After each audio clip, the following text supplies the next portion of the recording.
You've likely heard the phrase, maybe even many times, feeling is the secret. It's echoed in countless books, seminars, late night YouTube explorations. But what does it truly mean? So many of us hear it, nod along, and try to feel good, and then wonder why the life we desire still seems distant, why our deepest intentions don't quite materialize in the way we hope. Perhaps the most common understanding of this profound statement has become a little diluted. Perhaps we've mistaken fleeting positive emotions or a forced sense of happiness for the feeling that is genuinely the secret. So let's explore this together. Beyond the surface, beyond the wishful thinking, because that is not what it is. What the feeling is not just an emotion you chase, but a deep, quiet knowing, the knowing you inhabit. What if it is the atmosphere of your soul, the inner conviction that what you desire is not just possible, but already an established fact within you?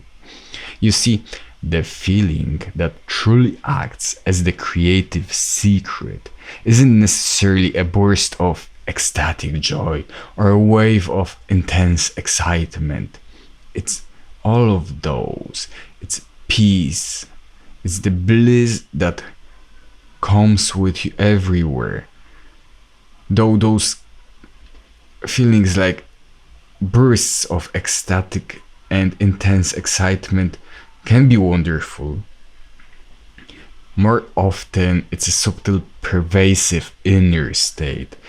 It's that natural, calm, blissful, peaceful, and almost unremarkable sensation of being the person who already has or is what you desire. Think about it. When something is truly yours, when it's an accepted part of your reality, like the bed you sleep on, how do you feel about it? You don't constantly crave it with an aching desire. Well, maybe you crave the bed, but like the glassware you have in your cabinets, it's just normal for you to pour the water into the glass. It's settled, it's there, it's always been there.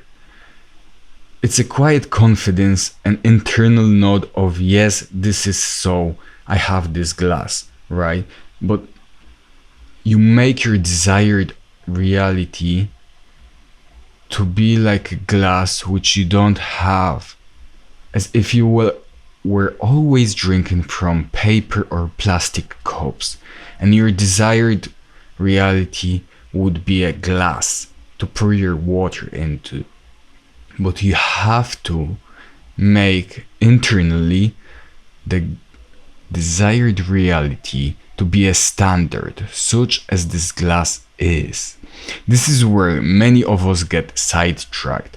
We try to generate strong emotions about something we deeply feel we lack. We affirm, I am wealthy, while our dominant inner feeling is, I am struggling. We visualize success, while our underlying assumption is, this is too good to be true for me. And then we wonder why the techniques don't seem to bridge the gap. They won't. It's like trying to convince your inner reflection in a mirror to smile first. You can stand there telling the reflection, smile, be happy, but the reflection can only show you what you are doing, who you are. The feeling is the smile you must genuinely offer from within, not as a performance, but as an authentic state. That is how the reality mirrors your state.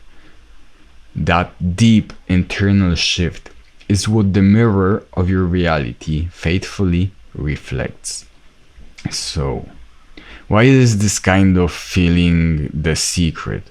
Well, because your deeply held feelings, your dominant assumptions about yourself and the world dictate what you perceive as possible, what you allow into your experience, and what your subconscious mind works to bring about.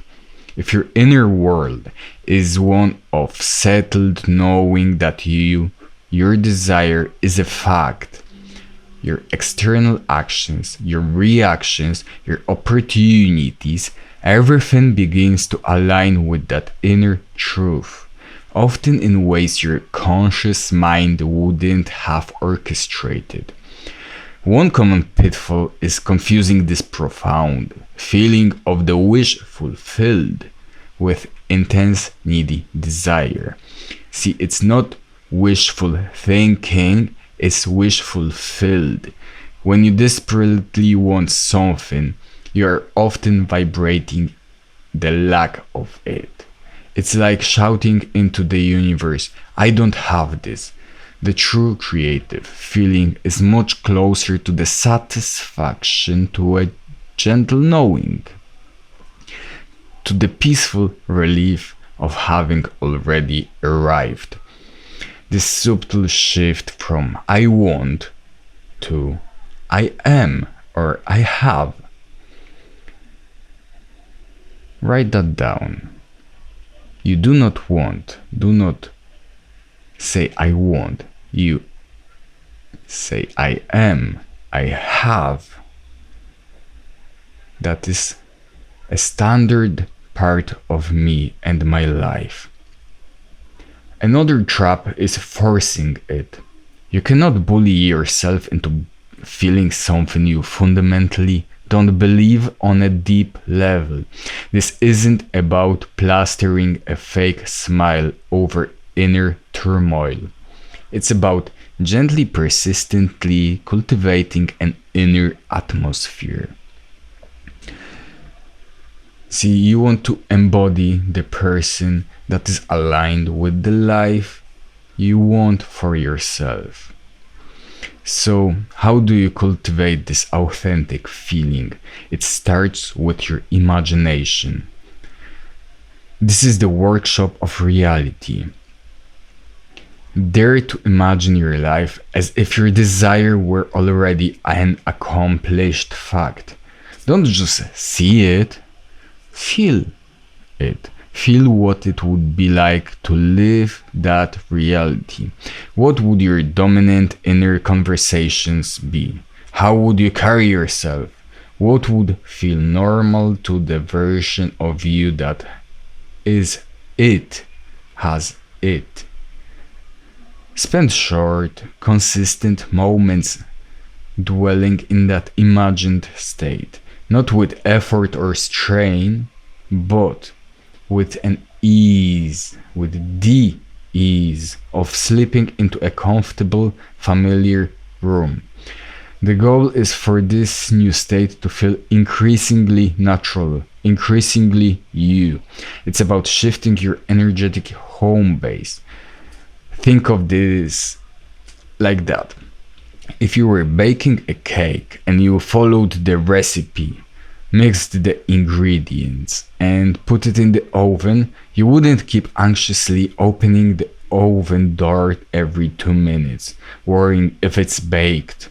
You'd have a certain conviction, a trust in the process. You'd start to feel the anticipation of the finished cake. Maybe even imagine the smell, the taste, that inner state of it is being done, or it is done. That is the creative feeling.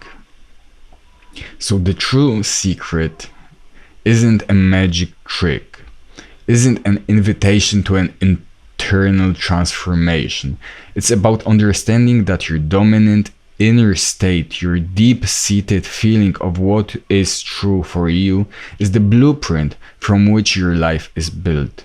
Stop trying so hard with the external techniques if the internal foundation isn't there. You have to instead gently, lovingly cultivate the feeling of your wish fulfilled as your new, most natural state of being. You make that quiet inner peace your home.